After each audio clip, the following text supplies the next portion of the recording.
Hello. Yan. Ah, dito naman tayo sa ating programa Karugtong ito. Lumabas po na huling-huli na naman nagsisinungaling si Rimulya. Wala pa lang hiningi ang Interpol na bitbitin kagad si Duterte. Ang hiningi lamang ng Interpol, provisional temporary arrest lang muna at idaan sa proseso ng ating batas sa ating Pilipinas. At bakit pinitbitin nyo kagad? Ito, pakinggan natin ang ebidensya. Okay? So, titirahin na natin ngayon. Ipa-play ko na ngayon yung ating yung video.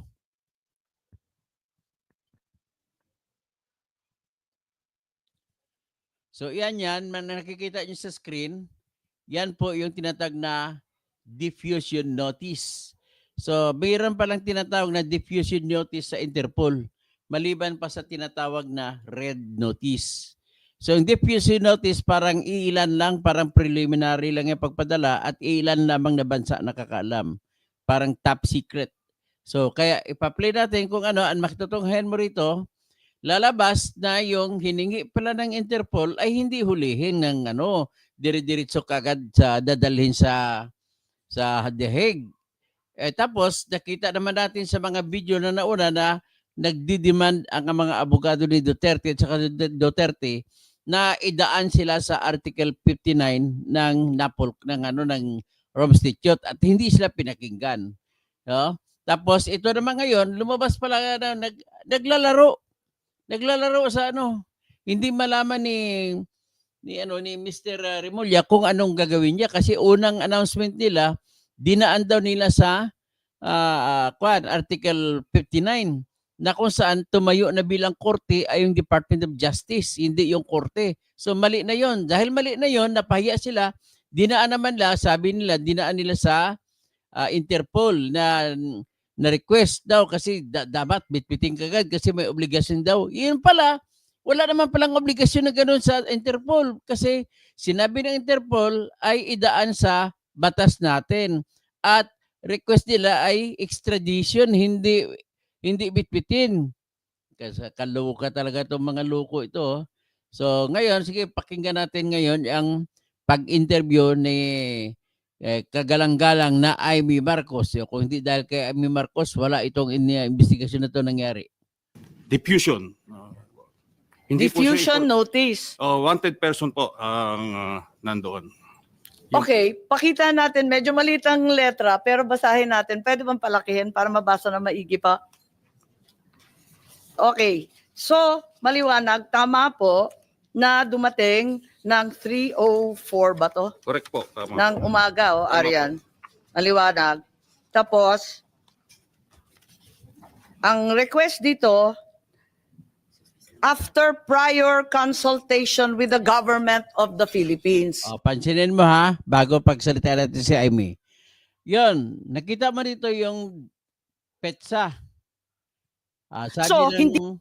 Sabi ng dito, ng Napolco as ang Interpol, the General Secretariat has not conducted a compliance review of this diffusion. If you identify any doubt on the compliance with Interpol's rules, please inform. Note, in DETF.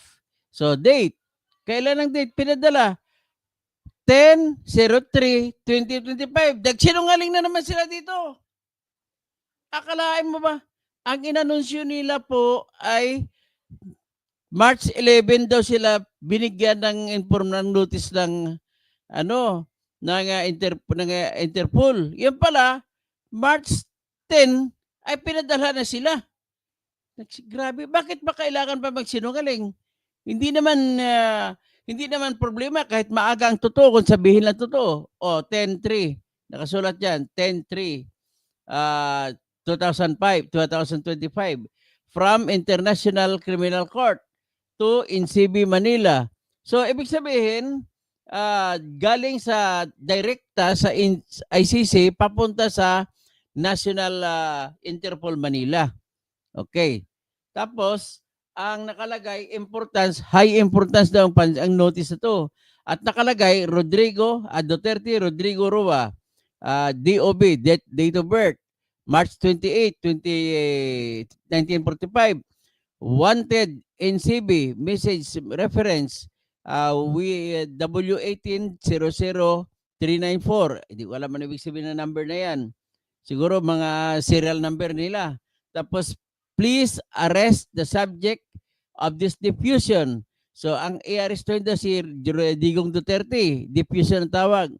This diffusion is transmitted after prior consultation. May prior consultation na pala dati nang alam ng Pilipinas.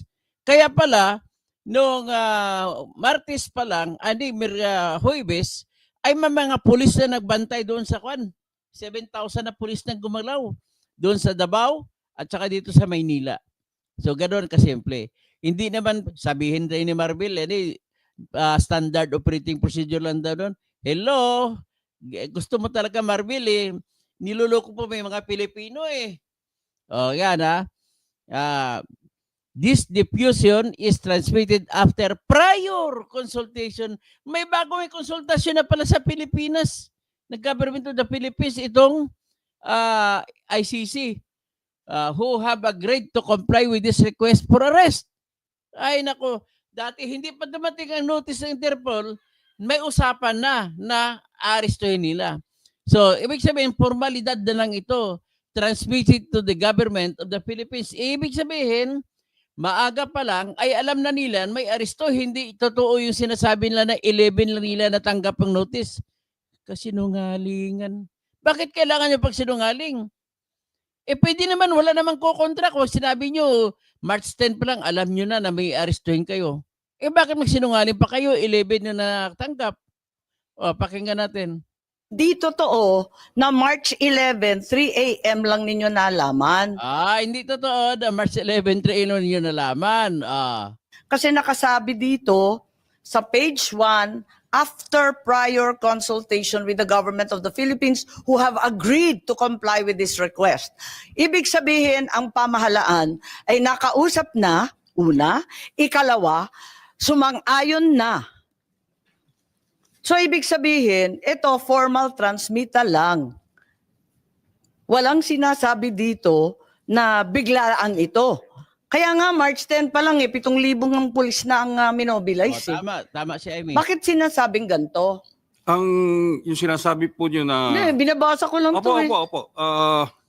Ayan, General Alcantara yan, paliwanag pa kayo, paliwanag.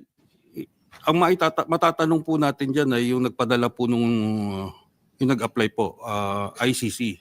Sila po naglagay niyan Hindi po tayo. Ibig ko nagsisinungaling ang Interpol? Hindi po Interpol ang nagsisinungaling. Yung gumawa Pero ang Interpol ang sinasabi ninyo sabi nila dito itong diffusion ng Interpol pagkatapos ng konsultahan sa pamahalaan. Tapos sinasabi pa rito na hugas kamay ang Interpol at hindi pa sila gumagawa ng compliance review. Hindi pa nila naimbestigahan, hindi pa nila napapatunayan itong diffusion at kung may duda, sabihan na lang sila kasi hindi pa daw Klaro may dayaan talaga lahat na nangyayari. nila naaasikaso. Yan yung sinusunod nilang format, ma'am. Hindi ho lahat na sinasabi dyan ay... Ito si Boying, kwento-kwento na sinusunod na format. Bakit? Alam mo bang format? Ngayon ka lang nakakita ng ganito Taga-Interpol ka ba? At alam mo format? Anong klase ito si Boying talaga to? Tumahimik ka na nga. ay gano'n na lang po ang katotohanan kasi nag-iingat lang po sila na makatabig sila na mali. Ayan. Kaya marami ho silang paniguradong mga salita sa kanilang form letter. Form letter po yan Sasabihin nila na Kagaya ho niya, nung sinabi na meron silang pagkatapos konsultasyon na makipag-ugnay sa gobyerno ng Republika ng Pilipinas, ang palaisipan ko po, sino ang kausap dito? Dahil hindi naman po kami ang kausap. sinasabi ninyo Hindi kayo kausap Imposible hindi kayo kausap. Bakit kayo pa Biyernes pa lang, March 7 pa lang, ay dapat kayo ng mga pulis. palusot lang to, hindi to totoo. Hindi po, yung Paano form tayo letter. maniniwala sa Interpol Yun nito? po yung kanilang form letter. Kaya Ay, nako. Remulya ka talaga. ako, hindi ko ho alam talaga kung sinong kausap. Pero may sinasabi po dyan na meron silang kausap.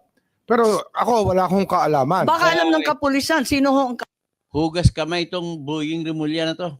kausap, baka alam ni Secretary Anyo, ang liwa-liwanag dito, hindi naman ako nagchichismis o naghahaka-haka, ang liwanag eh.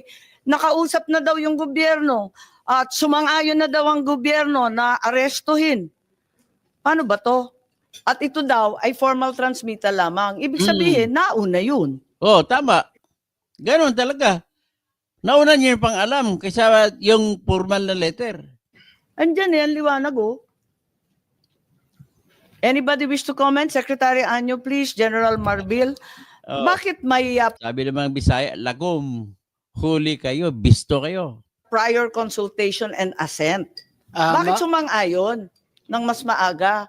well, Madam Chair, I'm not aware of any Sapato, any traidor kay Duterte, oh. Oh, ginawa ka sekretary ni Duterte, tapos traidor rin si Duterte. Eduardo Anyo. Oh, ano na? Nano na? Oh. coordination of that, and I only learned of this diffusion and warrant for arrest in the morning of March 11. So yun lang. So lahat kayo, March 11, 3 a.m. O 3:04. Ito yata dito. Tama naman yun. Pero, Executive Director Alcantara, Opo. form letter ba to? Medyo specific to eh. Prior consultations with the government of the Philippines. Hindi siya form letter eh. I cannot Nakakita na rin confirm kami. or deny, Nakakita but, na rin kami ng it ganito looks like eh. a form letter. Form letter, It who have looks agreed like- to comply. Oo. Kaya yan, sinungaling pa siya. Okay. It's a genuine letter from the Interpol that came from the Oo, Interpol tama. system. Verified naman to. Opo. Kaso nga lang, unang-una, diffusion lang siya. No such thing as red notice was ever received. Ma'am, Sabi mo, dahil sa kailangan i-expedite. Ikalawa, tinatanggi ninyo na merong prior consultation dito at saka acquiescence or agreement. hindi ko po masagot yung prior consultation. Ang masasagot Wala, ko po. nandito lang. Oo. Ba't nila isusulat yan kung di totoo? Okay, basahin pa rin natin. Andito tayo, no? Ayan, si Senator Cayetano, maraming nakikita yata eh. Tapos sa page 2, no, gusto ko lang matignan to, no? Kasi ang liwanag po nito eh. Ang sabi dito, Page 2, basahin po tingnan nyo. natin yung page 2, ano? Ayan, the ICC has been mandated to investigate crimes against humanity. Pakitignan na lang po ang sumunod. Sige, itaas pa po yan. Indirect co-perpetrator. So, ibig sabihin, hindi siya principal, indirect pa. Parang ganun po yung understanding. Sino yung direct? Saan na yung direct? Ba't hindi inuna? Oo nga, hindi mastermind, si Digong. Pangkaraniwan ba to na hinuhuli muna yung indirect kesa sa direct? Form letter rin ba to? Iba ho kasi yung legal language na ginagamit Legal language. ng iba't ibang bansa sa kanila hong Ay, pagbibigay ng communication. Hindi mo alam ang ginagawa ng ibang bansa. Tapos, assuming ka masyado na alam mo na ibang ginagawa nila. Basahin nga natin, makinig kayo. Summary in English. Ito yung message. The ICC has been mandated to investigate alleged crimes against humanity in the Philippines which took place between 1 November 2011 and 16 March 2019. Relevant period. Based on material collected during the investigation, the International Criminal Court Pretrial Chamber 1 has found that there are reasonable grounds to believe that the subject on this diffusion, Mr. Rodrigo Roa Duterte, is individually responsible for the crime against humanity of murder. Article 7, Paragraph 1 sa Paragraph A of the Rome Statute as an indirect co-perpetrator. Ibig sabihin may direct pa. Sino bang mastermind? Within the meaning of Article 25, Paragraph 3, Subparagraph A of the Rome Statute committed during the relevant period. The Chamber consequently issued a warrant for the arrest of Mr. Rodrigo Roa Duterte. Okay? Yan ang sinasabi. Tama po. Siyempre, iba-iba yan. At saka translated to in many languages. Opo. Pero yung indirect, sa palagay ko, kahit Frances man yan or High German Swiss, ganyan pa rin indirect. Hindi siya principal. Hindi kasi ho, ano nga yung legal system po depende ho sa kanilang pagkasulat ng kanilang mga batas. Kasi kagaya ho sa Kung nagkwento ka, parang alam mo yung batas ng ibang bansa. Ano ka, boying raw. natin, Bunjing ka talaga. conspiracy po ang tawag natin dyan di sa ating bansa. Co-conspirator po ang tawag sa isang taong Tama. participate sa Kaya isang nga. krimen. Ito, co-perpetrator. Yun nga ho yun. Pero Marahil yun po yung definition niya ay lumalapit po sa ating definition na conspiracy sa ating bansa. So yun po yun. Marahil lagay natin sa konteksto na yun po ang kanilang lingwahe sa kanilang batas, sistema ng batas, iba ho ang lingwahe natin dito. Nako, kahit i-Frances yan, yung indirect, hindi direct, di po ba? Oh, ganun din naman sa conspiracy. Kaya nga, Oo. kaya nga nagtataka lahat. Bakit siya unang hinuli? Bakit siya dinampot bigla? Oh, Hindi naman pala siya yung hindi. bida. Si Bato Hindi naman siya yung kontrabida. Pero sinabi ho na co-perpetrator. Tama, pero indirect. Kasabwat. Sinabi ho diyang kasabwat. Okay. Oo. Ngayon, tignan natin. Action to be taken. Locate and arrest with a view to extradition. Very clear. Ang hiningi lang ng Interpol, hanapin, arestuhin para mag-extradite. Hindi para bitbiting kagad papunta sa The Hague. Tapos sabi niya, assurances are given that extradition will be sought upon arrest of the person. Ibig sabihin, sinisiguro o naniniguro yung Interpol na kailangan ay extradition ang gagawin. Ano bang ibig sabihin extradition? Nadadaan mo na sa korte. Anong klase? So, in conformity with national laws. Anong national laws natin? Inuutos sa Section 2, Article 3 ng ating Constitution na nagsasabi na judge lamang ang pwede makapag-issue ng warrant of arrest. Wala nang iba. Kaya, hindi mo pwede arrestuhin ng tao sa Pilipinas kung walang inilabas na warrant of arrest ang judge ng Pilipinas. Provisional arrest. This request is to be treated as a formal request for provisional arrest. Provisional arrest lang in conformity with the national laws and or applicable bilateral, multilateral treaties. Okay, pakinggan nyo. Assurances are given extradition will be sought upon arrest of the person in conformity with national laws or the applicable bilateral and multilateral treaties. Ibig sabihin, Dadaan mo na sa korte. Kasi iyan ang national laws natin. hindi yung kidnapping or yung Hindi extraordinary po kidnapping. Wala ho rendition. nangyari Talagang kidnapping yan. kidnapping, ma'am. Pero may extradition. Bakit Hindi, meron ho in-extradite? dalawang option yan eh. Ang haba ng Ang proseso. international humanitarian law gives us two Walang- Gulo mo talaga, oh. Nagsasalita pa si Amy, pumapasok ka. Sarap pitikin ilong mo eh. options. Walang nakasulat There are dito. two options under international humanitarian law. I'm just The first talking option is about the extradition. diffusion, No, I Secretary. have to explain the law, ma'am. Eh, The parang alam ko, mali-mali ka naman ng mga law mo. international humanitarian law gives us two options: extradition or surrender. Ha! Hindi mo pa alam ang ibig sabihin surrender. Ibig sabihin, surrender, kung mag-surrender si Duterte, hindi na kayo magsusurrender kay Duterte. Mali. And we chose the path, surrender path, ma'am, not extradition. So despite the myriad and ironclad commitments to Interpol, hindi tayo sumunod dito sa hinihingi Hindi ho nila. sila familiar sa system Ang natin eh. hinihingi nila, extradition, hindi surrender. Di po Hindi- ba? Ang liwanag eh. Hindi, iyan po Passport ay natin, kanilang pambira sinasabi ka. kasi iyan po ang customary law sa maraming bansa. Customary law. Anong customary law?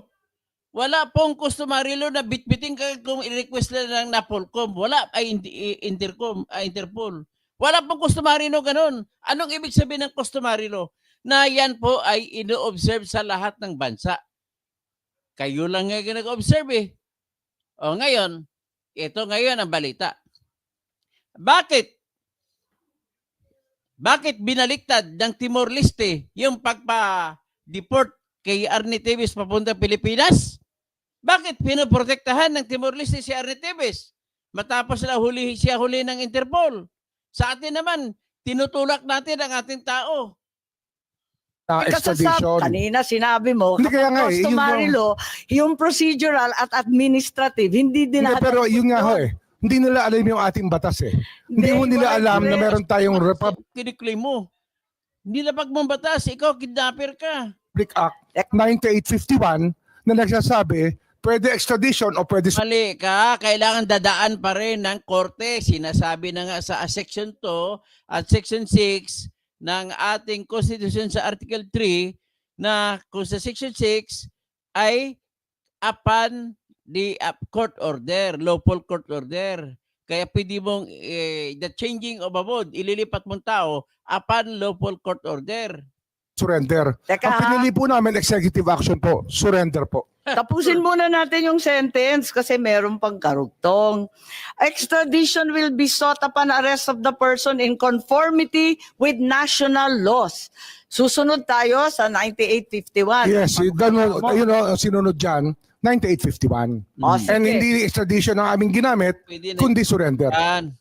Teka, meron Dadaan tayong sa korte. iko-consulta, Attorney Alexis Medina, Pakinggan natin siya. na Attorney sumulat Alexis ng Medina. iba't ibang libro tungkol sa international law at sabi niya, hindi tumbok sa extradition o surrender, hindi sila pareho. Kaya kinakailangan intindihin. Eto, na extradition, kaliwa-liwanag sa batas natin. Senator Cayetano, and thereafter we will consult Attorney Medina. Thank you, Madam Chair. Magandang hapon po sa inyong lahat. I'll ask my questions mamaya po kasi may konti akong introduction why. Just to follow your point, was there or was there not cooperation here? On page 2 din kasi nakalagay din, assurances are given that extradition will be sought upon the arrest of the person in conformity with national laws and or application bilateral and multilateral treaties. Tapos this request is treated as a formal request for provisional arrest in conformity with national laws. So, yun lang ang question ko kasi dun sa una sabi hindi sila sumulat, hindi nyo alam kung sino nag-cooperate. Of course, I'll take your answers at face value and presumption of regularity unless it's inconsistent. So, dito lang sa action taken, so dito sa page 2, sinong nagbigay ng assurances? Tapos nung na-receive natin to na this is to be taken as a formal request. Did we take this as a formal request? I'll stop there just so that before we move to the treaty and tama ba yung surrender? I just want, factually lang. So to our knowledge, Secretary, Ano ho yan Form letter nga ho yan ng ICC. Yeah. In expectation po nila, walang ibang option kundi extradition. Pero hindi ho ganun ng bating batas Our local law, Republic Act 1951, allows us an executive option. Mali! Thank you. So to your knowledge, SOJ, ma'am, para lang hindi malito ha, kasi dalawa yung Secretary Remulla, may I call you SOJ and may I call you SILG, just so that walang confusion.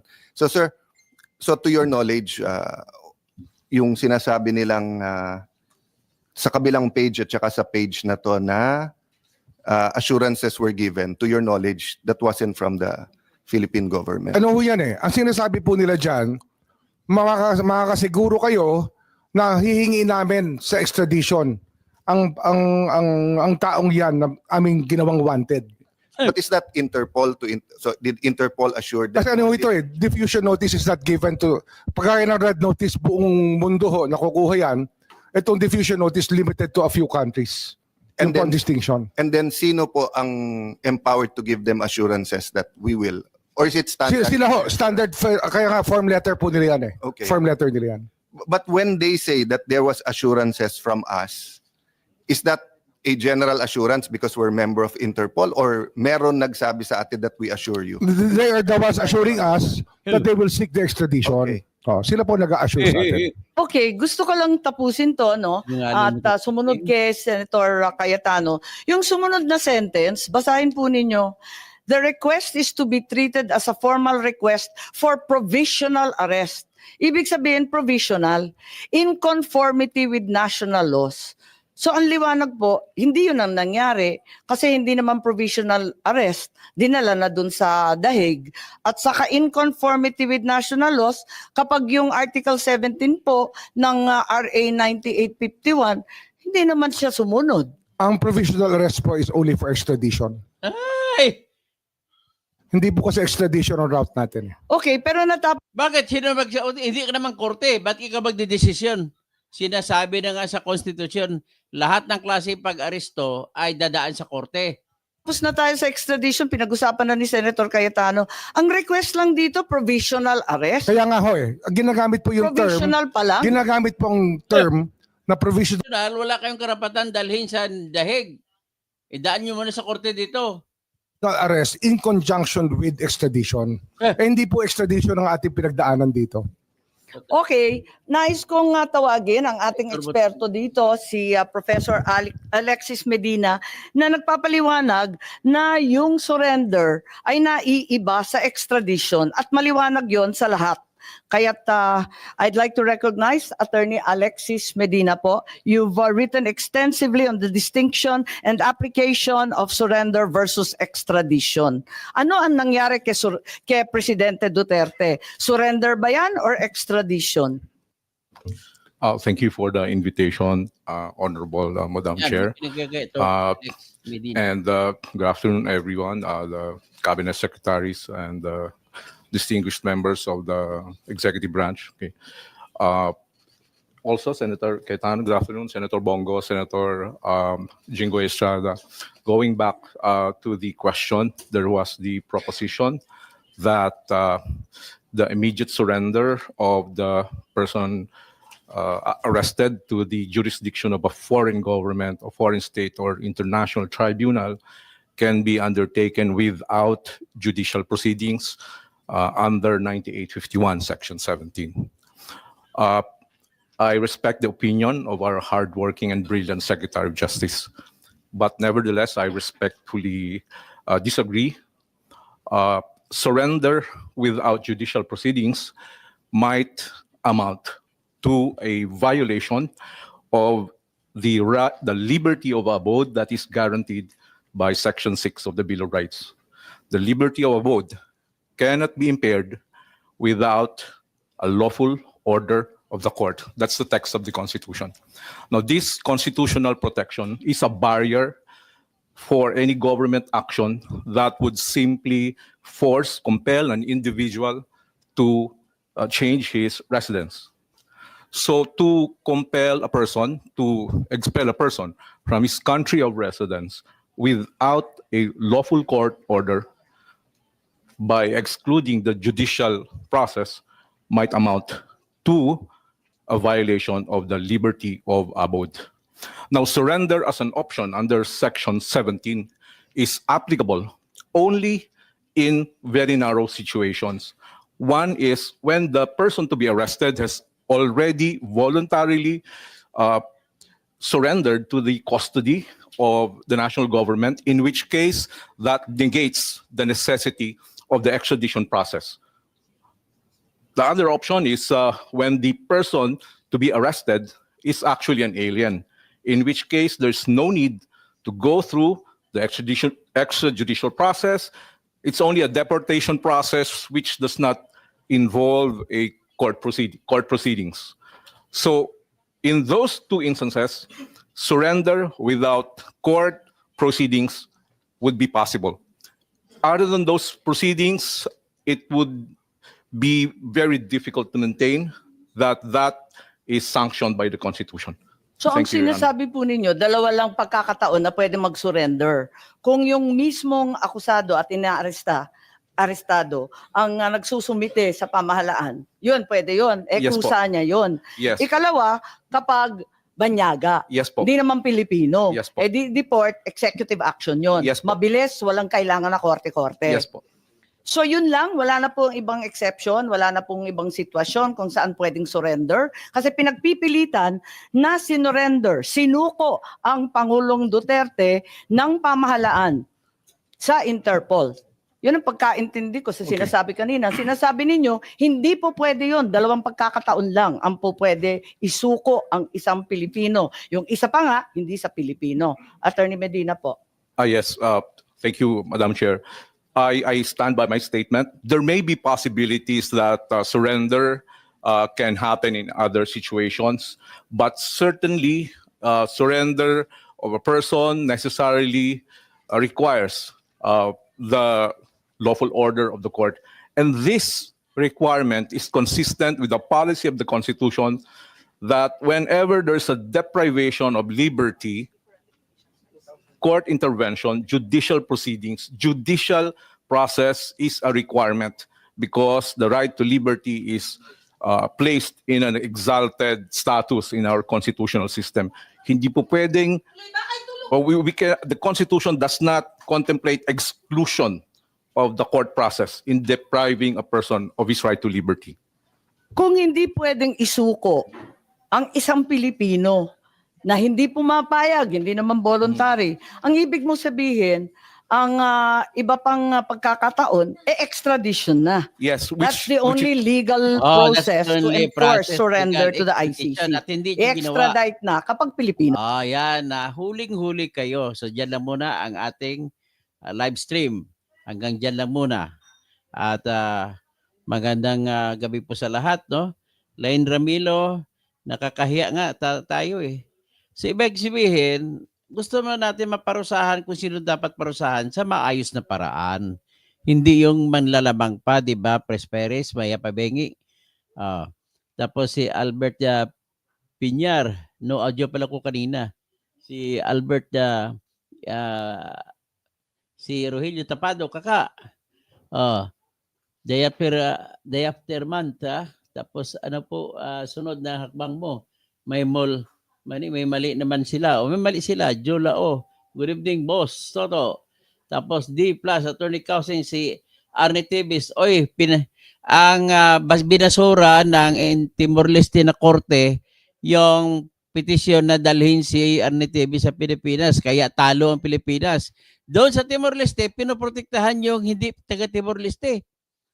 Yung hindi Timorese. Pinoprotektahan sa Pilipinas, sariling Pilipino, binabato. Ay, good evening, boss. Okay, si Atty. Kausing Anatebis na may red notice, Interpol, na dininay ng Timor-Leste. Wala na. Talo ng Pilipinas sa Timor-Leste. Christopher Talabukon, may gabi engineer. Terdi, good evening. Di, walang Interpol, ICC lang. Yun, talagang ICC lang nakita ko. Wala ko nakita ng Interpol eh. Albert Pino, nakita naman walang matinong action ng mga taong ito. So tapos sabi, nagulat daw sila Rimulya. Nagulat alam na nila, March 10 pa lang, alam na nila. Actually, March 7, March 6 pa lang, mayroon na marami ng mga pulis doon sa Davao City. Ay nako, nagsinungaling pa ito mga ito. Johnny Bunagan, Doktor, nakasuhan mo na ba si Gina Torre? Kakasuhan ko sila, si John Vic kasama, si Jen Pajardo, at sa ombudsman ko sila kakasuhan. Kasama po si Attorney Richard Padulyon, saka si Attorney Nicky T. O Nicolas Felix T. Tapos Arnold de Ogis. Attorney, baka sa sunod araw tagapagsalita kana ni Kibulo. Ay hindi, wala akong makagawa kay Kibulo dyan. Hindi ako maaari maging tagapagsalita dyan kailanman. Ernesto Sesma, Toto Kausing, magaling ka sana, kaso yung nadisbar ka, dapat umatin ka ng hearing ng Senate, pero ikaw ang mag-apila. Hindi yung, ay nako, tagbabantay tayo dito. Hindi na ako kailangan nandoon. Gano'n lang, kasimple lang yon. So ang sabi nila, galing sa Interpol ang notice. Yan pala, wala, ayon. So wala ngang email address ng Interpol. ICC lang nandyan. Elpidio Gabriel, imposible, hindi niya pinaalam yan kay BBM. Pinapa-emote lang ni BBM at Amy ang mga tao. Din Palobi. Di ba? Totoo nga, walang alam batas si Rimulya. Mel Baruelo, mga traidor, sinungaling kayo. So wala nga talagang Interpol. Tiki Trendy Solution. Salamat, Dok Toto. Bravo, Mike. Anyano. Yan, sir. Hindi Anyano. Hindi na Anyano. Hindi Juro. Huling-huli sila sa kanilang mga kasinungalingan. Nilda Diamante, Arnold Ogis, feeling ka rin. Jan Suarez, booking na sila. Dan Pulubi, malinaw na sa sikat ng araw. Politika ang dahilan. Toti Albulate, ba't nagkinagkaganyan ka, Toto? Dati idol kita. Hindi naman pwede. Okay lang naman kung hindi mo ako idol. Walang problema po. Nagsasabi lang ko ng totoo. Alam ka naman, itago ko ito. Aber nga, sige nga. Ang problema sa inyo, ang katotohanan ay yung tirahin si Duterte. Pwede ba yun? Tapos false news, kapag magsabi ako na may mali na mga batas, na tinira si Duterte. Pwede ba yun? Wala na kayong katotohanan sa inyo, kundi basta tirahin si Duterte, yun yung katotohanan. Mali. Iba yung pag-usapan na parusahan siya. Iba yung proseso nito, dalhin siya sa dahag o dahig. Dapat magiging ano naman kayo, dapat nakatingin naman kayo sa batas, hindi kayo nakatingin sa damdamin ninyo. Huwag kayo tumingin sa tao. Tumingin kayo sa batas at sa issue. Yan ang sinasabi ni Atty. Libayan lagi. To the rescue si DOJ sa kapatid niyang, bobo rin palang kapatid niya bobo. Wala palang alam. Wala palang alam ito si John Vic Remulla eh. Si Romel Bengson, good evening po Dr. Toto and Jim. Malinaw lang na may nalabag na arresting officer, sila na tuloy ngayon ang nabubutasan. Armando, ang problema ko dito sa totoo lang sa inyo yung mga biktima ang magsasuffer dito. Sa depensa na gagawin ng abogado ni Duterte, kapag mapatunayan niya na hindi sinunod ang tamang pag-aresto, ay mapapatigil ang investigasyon. Kaya hindi siya mapaparusahan. Kaya iiyak na lamang ang mga biktima sa ginawa ninyo. At sino sisihin? Hindi kayo, ang mga tao ni Bongbong Marcos, kasi sinira ninyo ang proseso. Armando David, sana makasuhan ng mga nagkakaisang abogado ng Pilipinas na nagtataguyod ng batas, may karugtong.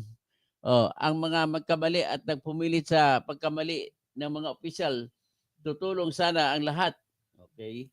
Tapos Armando David, tapos Alfred, Booking Remulla, Jesus Tuhamak Barte.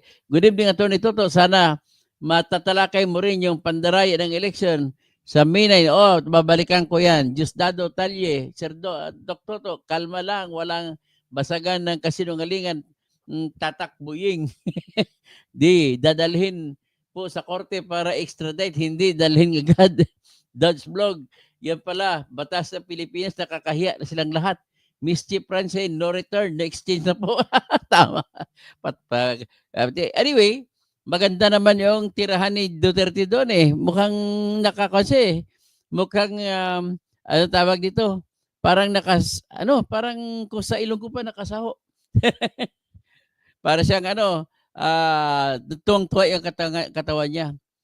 Mischief Rancel, Don Pulobi, walang alam yung presidente kaya nagtatalaga naman DOJ na wala ring alam. Angelito Gonzales, ang naramdaman ko sa mga pangyayari sa pagkakaaresto kay Digong, may pagkasabwat na di alam ni PBM, sanang sinang-ayunan lang dahil nangyari yung pagkakaaresto kay Digong. Freddy Hosdelia, Katoto, wala ka bang pag-asa, komandato, kasi hindi ka na nag-clear sa sunod na lang ako, tatakbo po ako presidente sa 2028. Sensya, sa lahat ng mga Pilipino, ano pa nga kailangan natin? Magtitiwala pa ba tayo sa administration?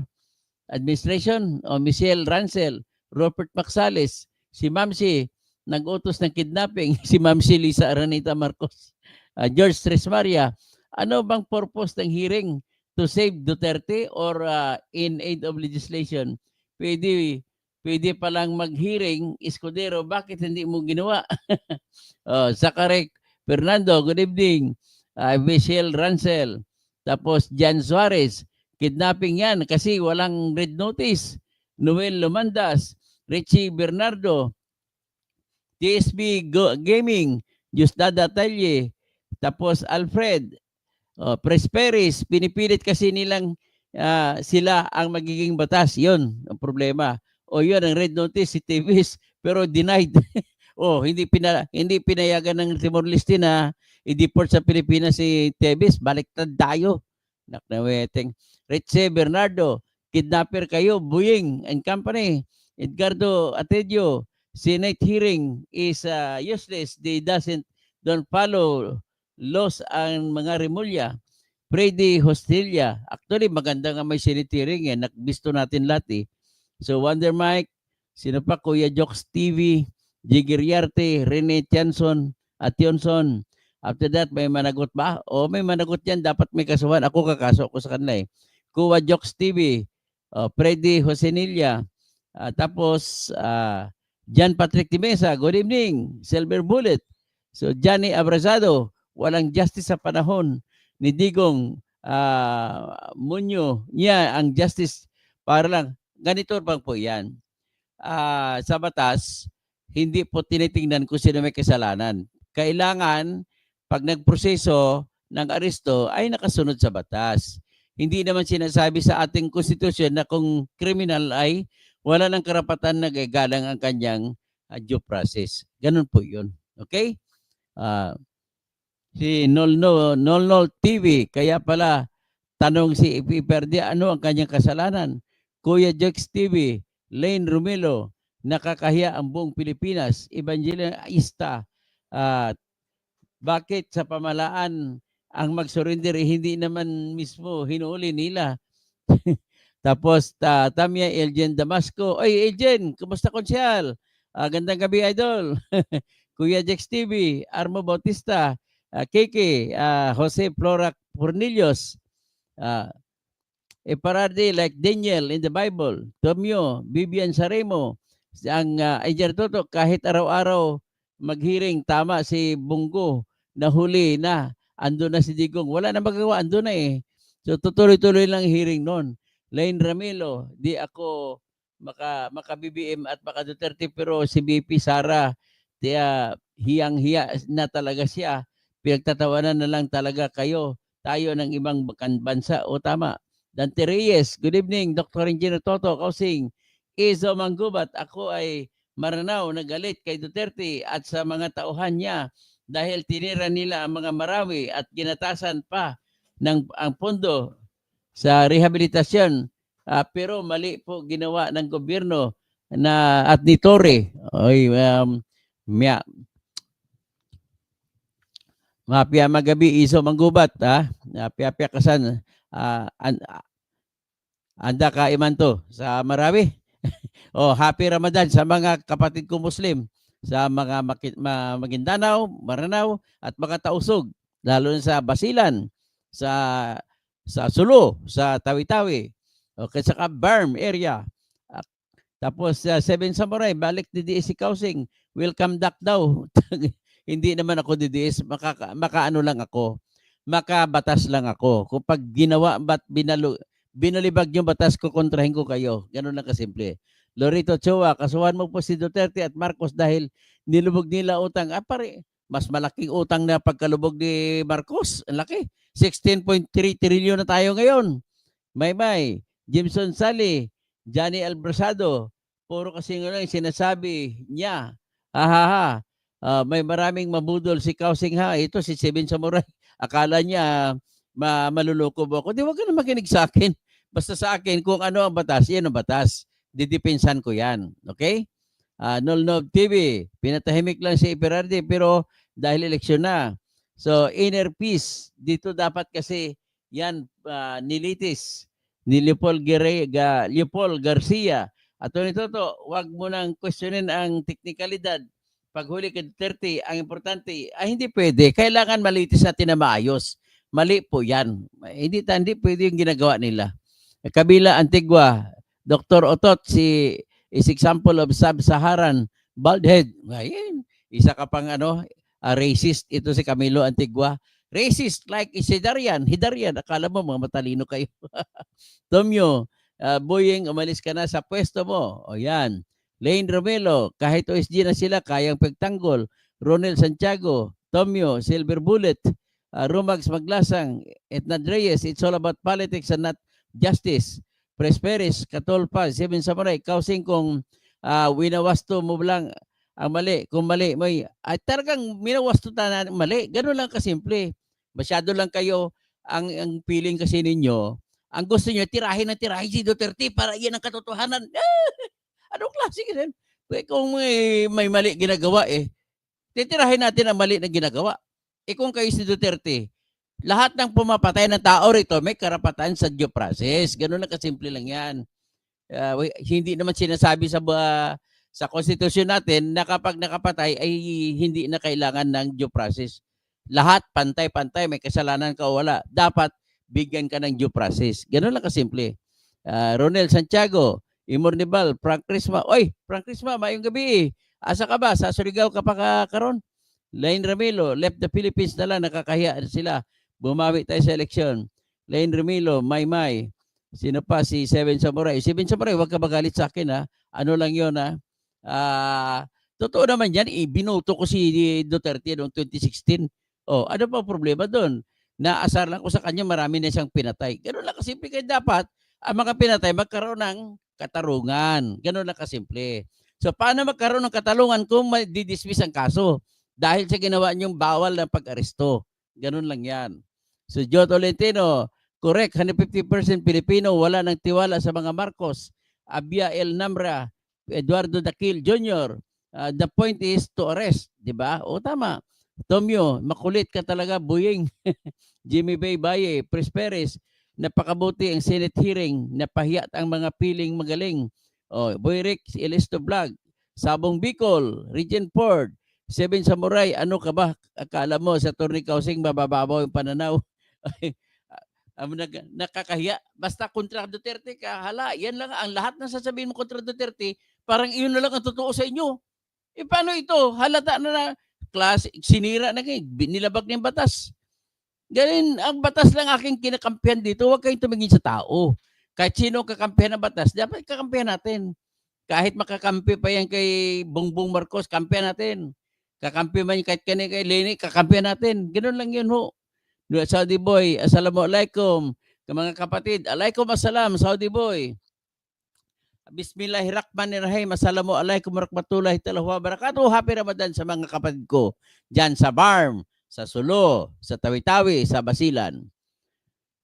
Ronel Santiago, Jiggy Riarte, Regent Ford, salut to Attorney Kausing, walang kinakampihan. Salamat po, Jimmy Boy Bahi, Rosalito Oran, Jerry Moros, Attorney Toto, kung sakali ba dinala sa local court, pwede ba mag-apply si Digong ng MR o kaya ako sa court siya dinala, ang tanging gagawin niya, hindi po MR, hindi TRO.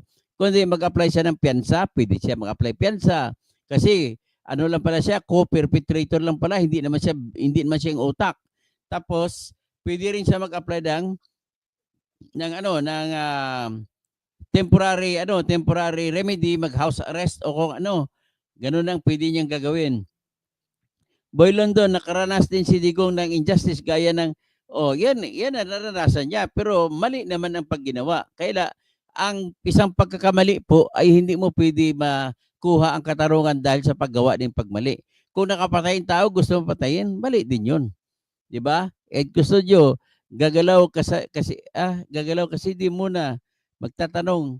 Kaya yan, si General Torre, may ipit na si General Torre. Regent Ford, ang mali ay mali. Tama.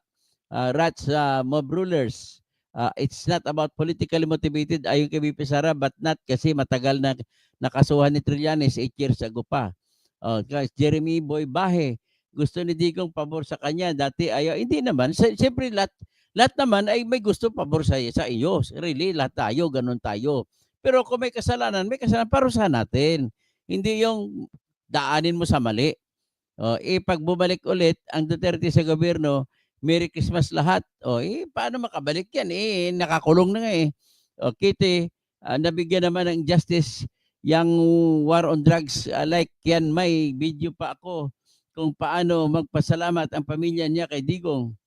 Tapos, Crispin Padua, para di mamatay, huwag gumawa ng kalokohan. Rats Mob Rules, Rogelio Tapado, Kicks 2.0.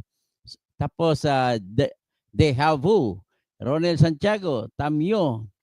Tapos si Rats Mabrul, si Ronel Santiago, si Kitty, si Jimmy Boy Bahe, Kikix, Regent Ford, sino pa? Si Ed Custodio.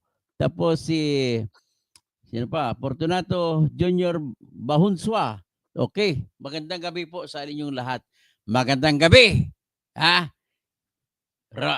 Si Boying Remulla.